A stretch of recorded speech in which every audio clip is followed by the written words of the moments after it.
Genetic testing is a type of medical test that identifies changes to the chromosomes, proteins, and genes.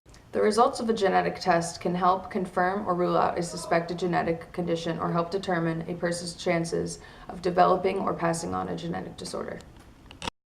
Genetic testing is completely voluntary, and the decision on whether or not to be tested is a personal and complex one.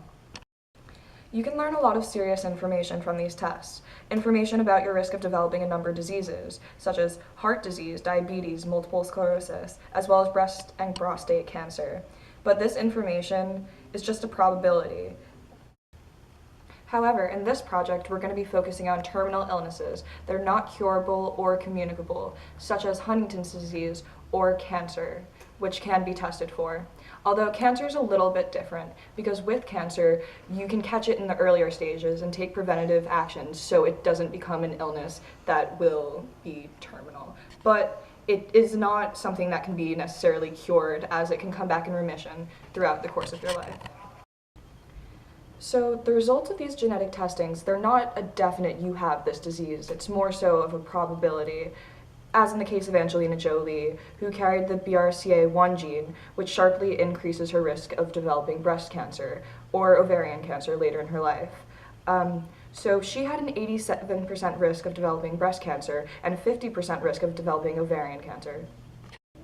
Most women who carry this gene, the BRCA1, have a 65% chance of developing cancer.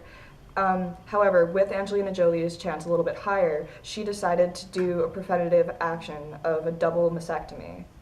With that preventative double mastectomy, her chances dropped from getting breast cancer from 87% to 5%. Breast cancer alone kills almost 500,000 people each year, and it's mainly in low and middle class income countries. It has got to be a priority to ensure that more women can access gene testing and life-saving preventative treatment, whatever their means and background are, wherever they live. That's what Angelina Jolie said. However, the cost for the BRCA1 and BRCA2 are at more than $3,000 in the United States, and that's still an obstacle for many women who can't afford that, and that's not including the expensive procedures and stuff that comes after. There are some diseases, however, that genetic testing will completely prove that you have, such as Huntington's, whereas if the test comes positive, it isn't a probability, you do have it. There are many reasons to have genetic testing. One of them is so that it will allow you to prepare in advance for care later in life. For example, with Huntington's disease, over time, the small signs develop into massive physical and mental changes. Walking becomes jerky and unsteady, the face contorts into wild grimaces, the hands repeatedly clench and relax, and the whole body withers with involuntary muscle spasms. The victim eventually loses the power of speech, becomes disoriented, and gives way to irrational emotional outbursts.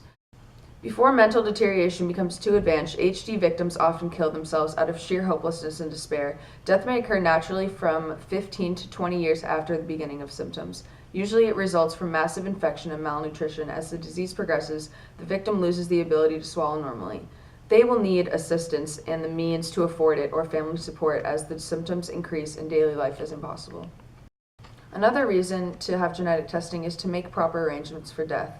As we saw with Huntington's disease, 15 to 25 years after the symptoms begin, the prognosis is terminal and the patient will die.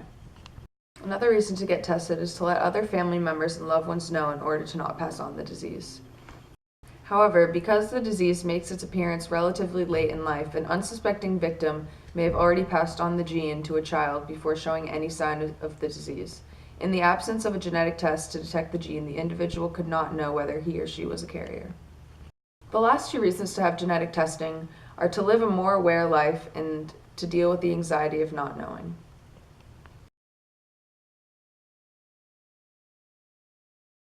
There are a couple reasons that people wouldn't want to have these genetic testings, such as the fact that ignorance is bliss. Regardless, you're going to die, and would you really want to know how and when? Another reason that people wouldn't want to get these genetic testings is because it's a probability, not a guarantee in most cases, except for with Huntington's, where if it shows that you have Huntington's, it's not a probability you have Huntington's. And it kind of just puts this ticking time bomb of doom in your head, where you should really be living your life to the fullest regardless, because no one can really predict when they're going to die. Another reason that people wouldn't want to get genetic testing is that it's expensive. Genetic tests can range from $100 to $3,000 depending on the complexity of the test.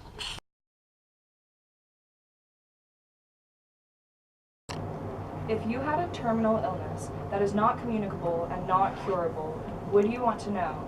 Would you be tested? Why or why not? I think I would, because my mom and my grandma and my aunt all had breast cancer, and so I probably have the gene. So even though it's a probability and it would probably cause anxiety, I think I would want to know, just because I can take preventative action before it turns into full-blown cancer. And breast cancer is something that's more treatable if you catch it earlier in the stages rather than if you let it get to full-blown cancer.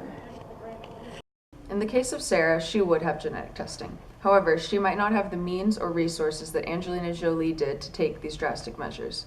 But this knowledge can still benefit her because she can take other preventive measures such as yearly mammograms, checkups, and self-examination to catch her disease in the early stages while it's still treatable. If you had a terminal illness that is not communicable and not curable, would you want to know? Would you be tested? Why or why not? I wouldn't be tested because I think that it's true that certain genes can make you susceptible to illnesses that may or may not appear later in life. But to be honest, there are innumerable amounts of illnesses that can arise from environmental factors, and I think keeping oneself healthy, safe, and trying to avoid day-to-day accidents is taxing enough without having to add the unnecessary anxiety of expensive tests that may or may not say something about the fate of one's health. As in the case of Zoe, she said she would not have genetic testing done. And that can be related to the expression of don't count your chickens before they hatch, which in reality it's don't anticipate something, such as the longevity of your life, that you don't have control over. If you had a terminal illness that is not communicable and not curable, would you want to know? Would you be tested? Why or why not? Well, when I was 10, my mother passed away from Huntington's disease, and it was horrifying and depressing to watch someone I loved go through all of that and then just slowly decay. And I don't plan on having biological children because, well, I'm attracted to men, so I'm not going to go and make a kid.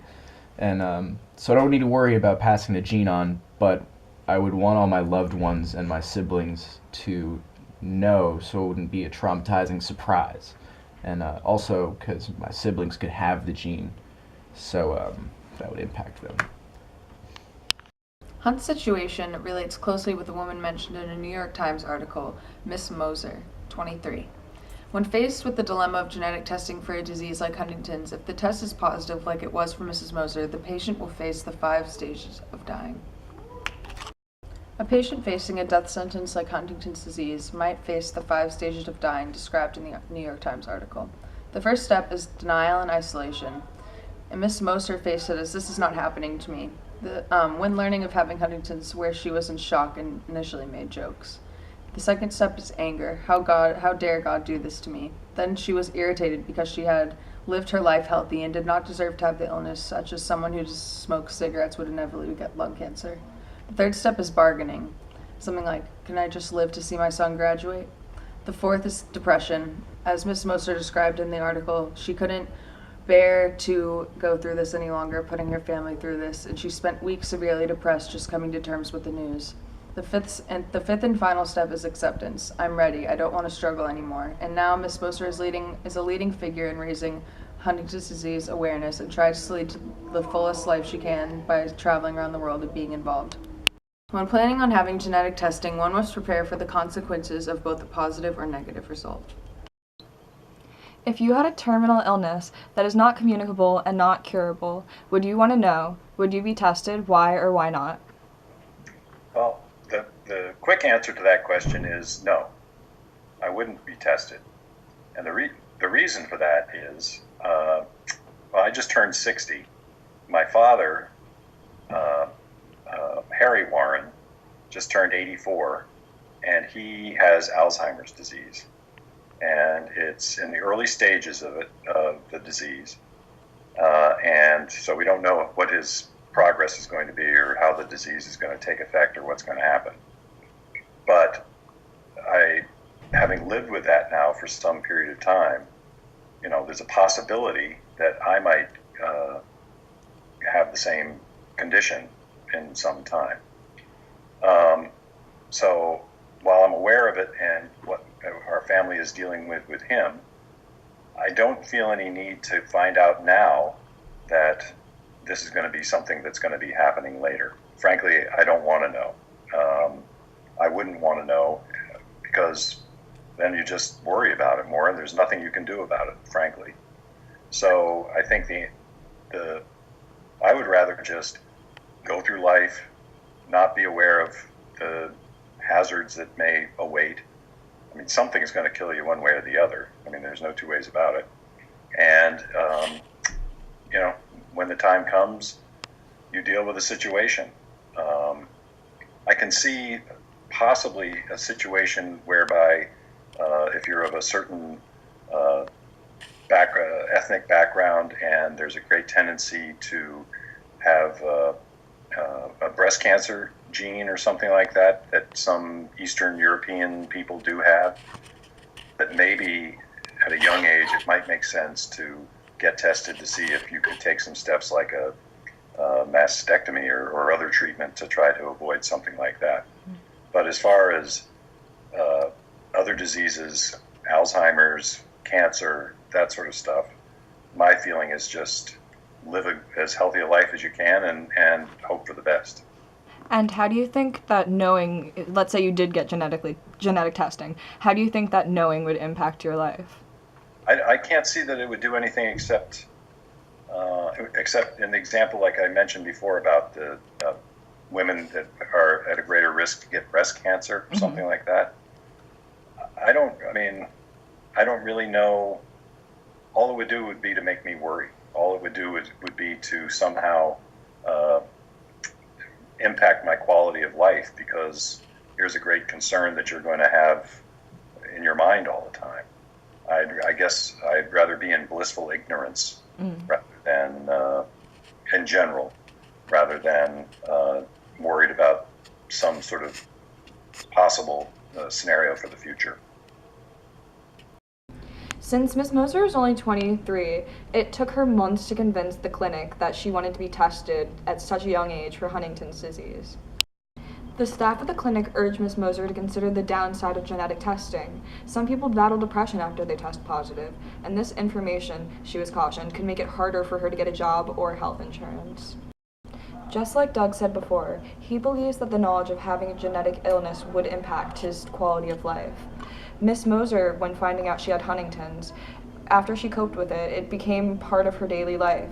She found it hard to think the other way of not knowing, and Miss Moser said that she's filled with a sense of urgency, that she has a lot to do and not a lot of time. That adds its own level of anxiety.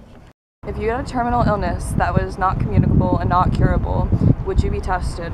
Why or why not? No, actually, I would not want to be tested, because I wouldn't want to have this ticking time bomb hanging over my head. I feel like we could all die at any time, and life is sacred, so we should cherish that. And personally, I really wouldn't want to know. I'd want to live each day to the fullest. Having this thing over my head where knowing I'm going to die soon will create so much anxiety, and I wouldn't want that in my life.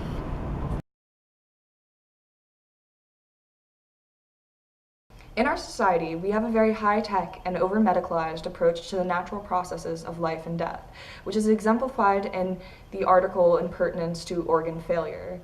This is relevant to genetic testing because it shows how the advancements in medicine have impacted the way of life, where before this, people were not able to access the heavy personal information that a test can bring, such as finding out you have Huntington's. Before, an individual would live their life ignorant of their burdensome genes, and when the symptoms of the disease came to the surface, they'd have to deal with it then.